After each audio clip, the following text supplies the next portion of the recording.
Hi, hello, it's Hal. Welcome back to my channel. I am once again in front of my bookshelves, well, I guess singular bookshelf, to talk about all of the books that I have gotten so far this year, just because there are quite a few books that I've gotten so far, and then also I have a stack of packages as well to open in front of the camera, because I went kind of crazy and bought like 6 books in a week. I do want to say, just before I start, that most of the books that I have bought have been secondhand, mostly off of Vinted. I do really enjoy the hunt and the waiting game to try and find a book that I want for secondhand for a price that's cheaper. It's something that I just have a fun time with, but these are all books that I have, in the majority of them, have already read and wanted to buy so that I had a physical copy of them. There is a couple of exceptions to this, but I'll obviously go through that. But yeah, I'm not buying huge amounts of books just to read them. I am much more of a book collector, and I choose things very specifically to add to my collection.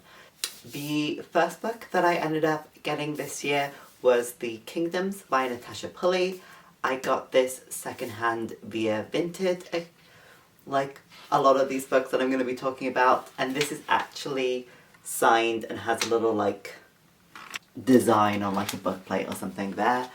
This is, as you may or may not know, I really enjoy Natasha Pulley's work, so by this point I was trying to get copies of all of her books to have a little collection on my shelves. The Kingdoms is set in an alternative 1800s post the Napoleonic Wars, but what if France won those wars and now Britain, and by Britain I do mainly mean England, is a colony to the French Empire. And we follow our main character Jo, who basically wakes up after a train journey back from Glasgow to England, to London, and he has no memories. He has no idea where he is, and he's kind of, trying to make his way in this world. And the only thing that he has as a link is that at a certain point he gets a postcard of the lighthouse on Elan Moor, which was sent, was kept for him for 70 years or something, but the lighthouse was only built 10 years ago or something like that. I can't remember the exact timings, but it's an anomaly. And what the postcard says is, "Come home if you remember M," and so he sets off on this journey to kind of work out what's going on. There's a really cool, obviously this is speculative in the way that we are following an alternative universe setup, but also there's a lot of weird speculative stuff that's going on, and it was really good. I did give this 4 stars. It's not my favourite Natasha Pulley, but I was collecting all of them, so I had to get this on my shelf as well.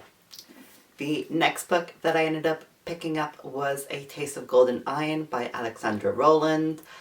I ended up getting this from Book Lovers in Edinburgh, which is a little independent romance-only store. I have friends who live in Edinburgh, and basically one of them found out that this was opening pretty close to where, they live, where I used to live, and was like, we absolutely have to go. And because I had already been considering getting a copy of this book because I really, really enjoyed it, I thought what better place to pick up the paperback, which is the version I wanted to pick up, from a little independent bookshop. So this is a gay fantasy romance book. We are following our main character Cadeau, who is the younger brother to the Sultan. He finds out a little bit of an incident and he ends up getting a new head of his personal guard called Evarina, who is not impressed with Cadeau's, whole business and kind of the situation that he found himself in. So, but they end up having to work together to investigate a break-in that happened to a local shipyard, and there's also been some kind of fake currency coming into their kingdom as well. This was such a fun time. many moments in this that I was like kicking my feet giggling. It was one of those books that I finished and I was immediately like, I have to reread this, which I have now read a second Alexandra Rowland book and I did the exact same thing. So very excited to probably get some more of their books on my shelves. This was a 5-star read for me, so it's really fun to have it as a physical copy to read whenever I want to. The next book that I picked up was The Hymn to Dionysus by Natasha Pulley. This was a pre-order that I got from Waterstones. It actually ended up coming in a couple of days like early, so I think I started it like the day before it actually came out properly. It's being marketed as a Greek myth retelling. What I would say is that it's set in like a mythological Greece setting. We are following our main character Phaedros, who is a soldier for the city of Thebes. He is returning back to Thebes following the Trojan Wars, and he is depressed and going through it, and he ends up summoning a god to the city.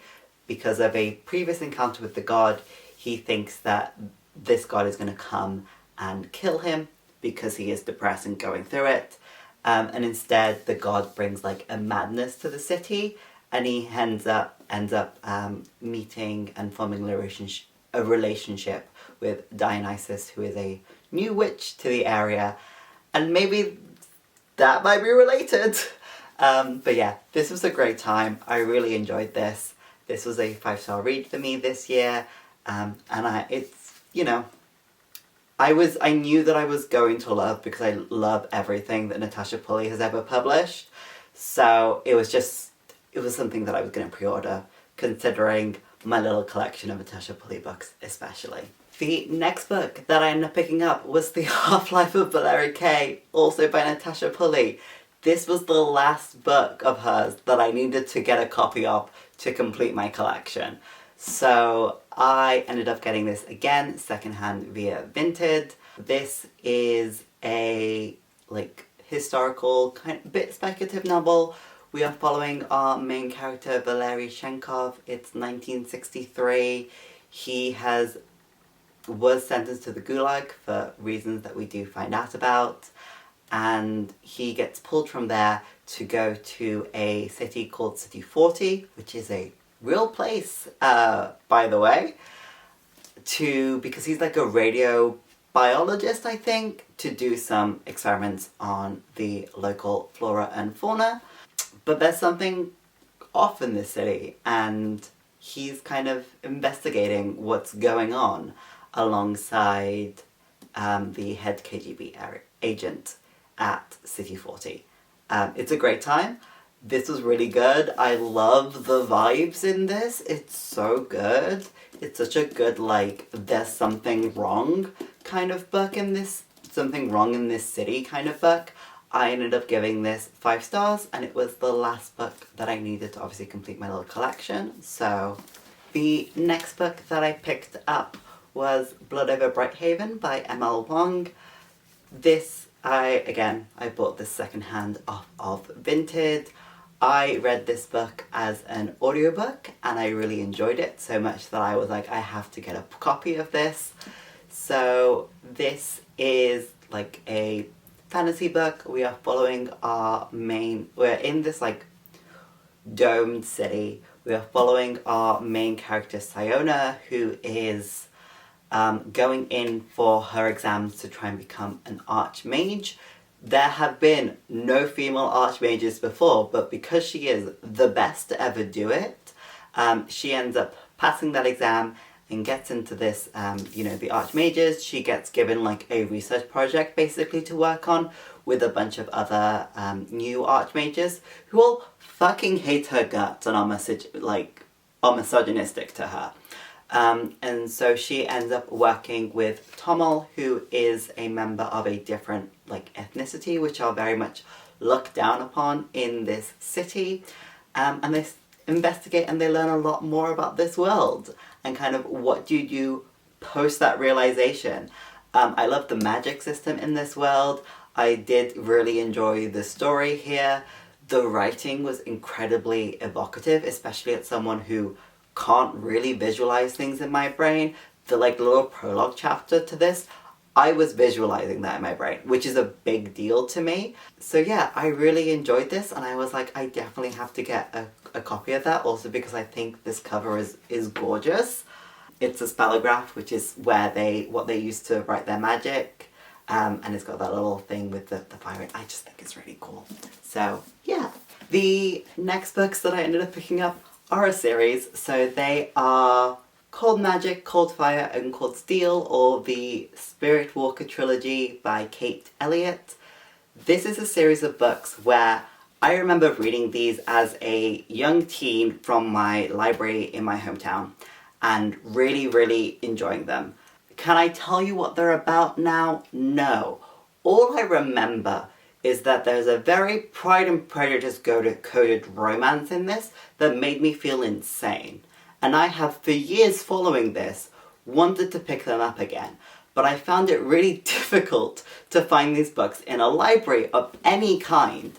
So, I ended up finding these secondhand on Vinted. I think I got these two from the same seller and this one from a different one. They do look different. This is a much inferior, cover to these. There is a cover version of this. There is more in line with these two, but they're not all the same size, which is incredibly frustrating. But yeah, these are fun. These are like trade paperback height, so they're going to be really nice and fun to read. I'm just saving this for a moment in time where I could read all three of them back to back, basically. I think this is a fantasy series. I think there's politics and like an alternative world set up as well. So I am excited to read these because of the fact that I remember really enjoying them as a teen, but who knows? The next book that I ended up picking up was Rose House by Arkady Martine. I really enjoyed the Texcalan duology from Arkady Martine.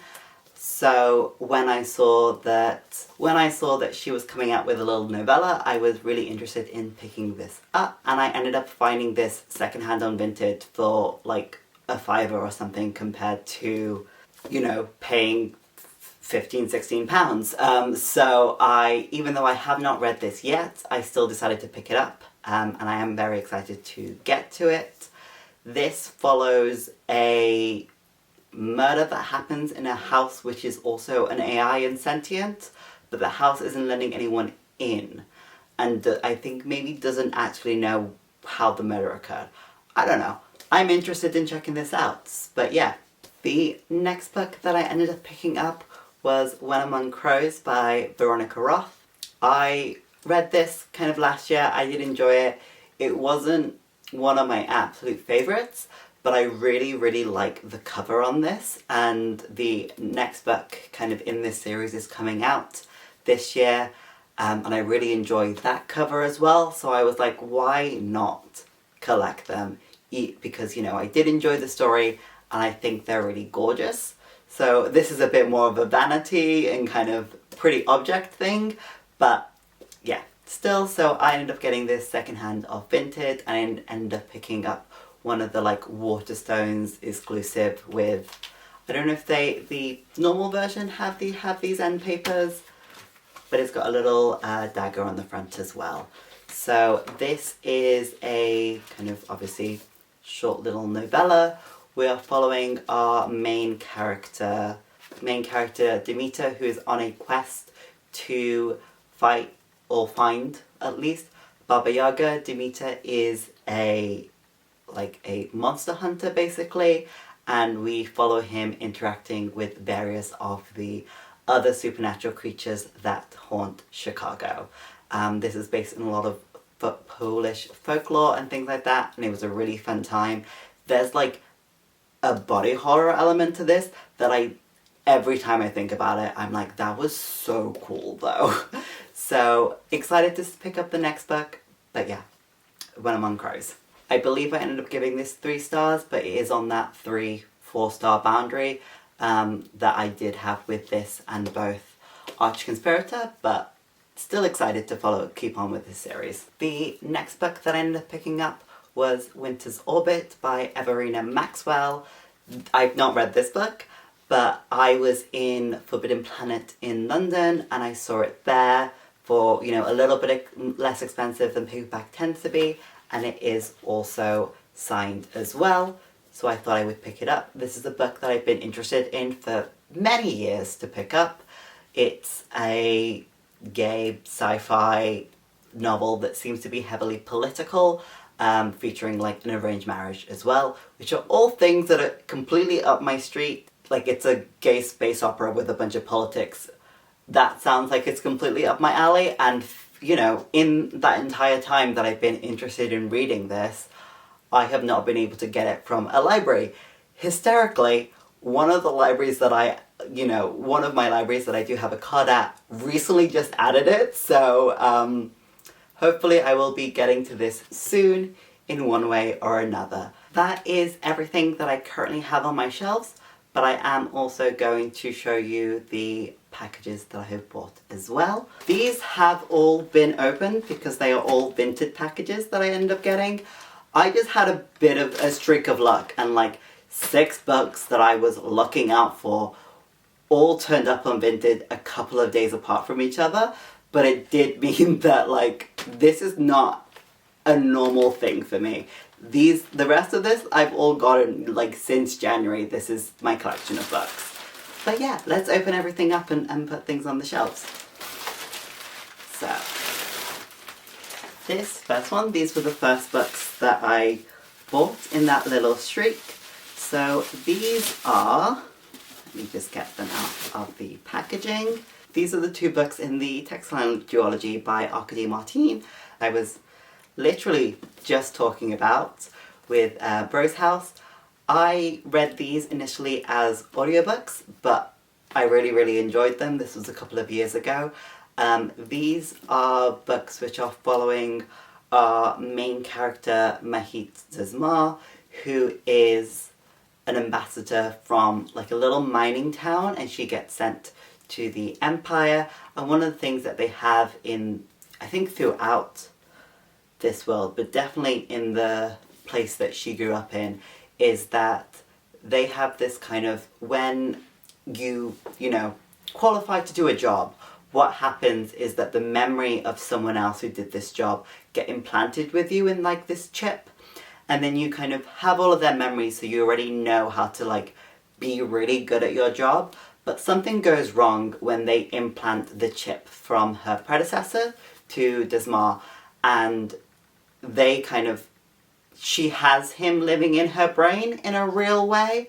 And also, the reason that she's being sent as an ambassador to the Empire is that we're pretty suspicious that the previous ambassador was murdered. However, we don't have an up-to-date chip from him. We only have this chip when he was just starting to be in the Empire. So things get really complicated, and there's a lot of politics, there's a lot of, you know, there's a discussion about what is personhood, what does that mean. There is possibly an incursion from a different alien species which is completely different to us, as well as Desmar like trying to, you know, interact with the Empire and how that is different to her own culture. These were really good. I did read them as audiobooks. I would recommend that as well. But seeing that I ended up picking up Rose House, I was like, I should have physical copies of these books as well, because they're one of my like favorite sci-fi books. So yeah, I believe I gave these both 5 stars when I read them. But yeah, great time. The next one to open as well, in here.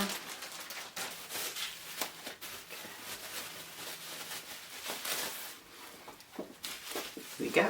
The next 2 books that I ended up picking up were Silver in the Wood and Drowned Country by Emily Tesh. I have read Silver in the Wood.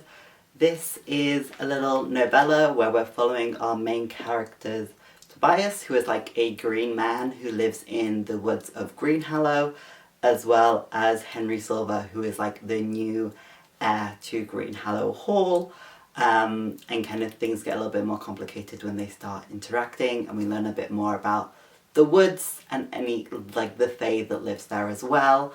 And we left this at a really interesting place, and that's part of the reason why I really wanted to pick up Drowned Country as well, because I think this is a little, like, more monster hunty than this one's was, and I'm really excited to pick it up. I read this as an ebook from my library, Silver in the Woods, but again, none of the libraries that I have a card at had a copy of Drowned Country. I saw these come up together. I really enjoyed Silver in the Wood. I wanted to have a physical copy anyway, so I had to pick them up right away. I believe I gave Silver in the Wood 4 stars, and I'm very excited to pick up Drowned Country at some point soon. Finally, I have this package as well. This one's going to need a little bit of explanation. So for these, I have a copy of The Raven King and the King's Men by Nora Sakavic. You maybe know, if you've watched any of my videos, that I do have the Rainbow Kate special editions for the first 3 books in the All for the Game series. However, something that is slightly new to my shelves but not new to me is that I do actually have a physical paperback copy of the Foxhole Court as well. I got this years and years ago when I had, pretty soon after I first read the books. It was at a time where you had to reach a certain amount of money on Amazon before you could get free shipping, and my parents were like, we will buy a book for you. So I made them get me this. Embarrassing. Basically, especially with some of the changes that Kindle, Amazon and Kindle have been doing to like ownership of digital books, I thought it would probably be worth getting the rest of the series, especially the newer books, as, physically. I am obviously holding out hope that Rainbow Crate does a similar special edition to the next 3 books in the All for the Game series, which are hopefully For the Sunshine Court, the Golden Raven, and the Broken Cage, which is obviously not out yet, which is probably why I don't know if they're going to, but I thought in the meantime it would be fun to have physical editions of them. I know that there's various people who have done like custom dust jackets for them as well. I love this series, and this would be a series that I would want to, enjoy the thing of like having dust jackets for and things like that. But obviously, these are self-published, so the only way to really get paperback copies is unfortunately to buy them off Amazon. So when I saw someone upload the first 3 books in the series on Vinted as individual books, and I could just pick up the 2 that I needed, you better bet that I jumped on that immediately. So that is obviously The Raven King and the King's Men, which means that I have a copy of all the first 3 books as in paperback, as well as my fancy hardback editions. I guess it does mean that if I do want to read them physically, I have a better option than, using my fancy special editions if I wanted to keep those pristine. But yeah, these are a gay sports romance books, I guess. There is also like a crime mafia element to them, but I would say that it's mainly, I use that to give people an indication about the tone of these books. It does cover some things that you maybe want to look up like trigger warnings for, especially in terms of like sexual assault and things like that. We are following our main character Neil Johnson, who has basically been on the run his entire life, and he is newly orphaned and living out of the sports centre to play Exy as part of the high school that he's currently attending. Exy is a made-up sport, which is kind of a cross between like a lacrosse and a hockey. It's played in like a glass box. It's really fun. I really enjoy it. It's like a violent mixed gender sport. What's not to love? But he ends up being recruited for a team called the Foxes, which is full of people who are on like not even their second chance, like their third, fourth, last chance. So everyone in these books is kind of fucked up about it, but everyone in these books has some kind of past that they're trying to deal with. These are great. I love this series. I read them initially in like 2016 maybe. I'm deeply obsessed with these books. I'm also incredibly, I'm so happy that we're getting more books in this world, and things like that. But yeah, not to fangirl over these books for 5 million hours, but I do love this series. So yeah, that is everything that I have gotten it, that has joined my library basically. This is everything. This is so heavy. I don't think I can do this. Now that I've reorganized and put everything back on the shelves, I'm just gonna show you, have a little look at what my shelves look like.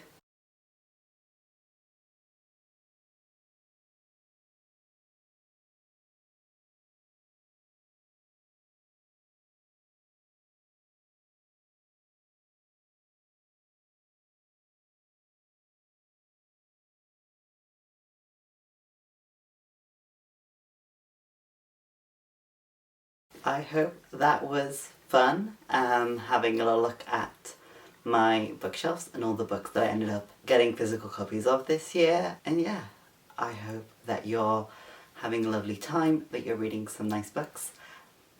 Goodbye!